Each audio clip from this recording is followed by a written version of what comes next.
Bu qata sotargina. Muxtaryapsiz Mardon aka? Sut mahsulotlarini qidiryapman. Nimaga sut? Yoshligingizda sutga to'ymaganmisiz? Yo'q. Bugun sutga to'yasiz. Yuring, men sizni joyga boraman. Qayerga? Sakraymiz qani. 1, 2, 3. Mana Mardon aka, bu sirnaya lavka. Farg'onada yaqinda ochildi va yagona hisoblanadi. Qani ket ichkariga kiramiz. Ketdik. Sirnaya lavkada 150 dan ortiq sir va sut mahsulotlari bor. Sirlar Belorussiya va Yevropaning bir qator davlatlaridan import qilib keltiriladi. Qaranglar, hatto o'sha multfilmlarda ko'rgan sirlardan ham bor ekan. Men sirlarni faqat 3-4 xil turini ko'rganman, xolos bozorlarda. Mardon aka, bu yerdagi sirlarning nomini sanasak kech kirib ketadi. Yo'q. Barcha nafaqat Yevropa, balki o'zimiz O'zbekistondagi barcha viloyatlarda turli-tuman sirlari ham bor ekan. Dilfuza, menimcha juda ham qimmat bo'lsa kerak bu do'kon.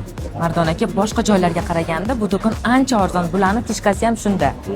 Do'konda yogurt, qatiq, brinza, slivishniy massa, tvorojniy sirlar, xullas sanasak nomlari tugamas ekan.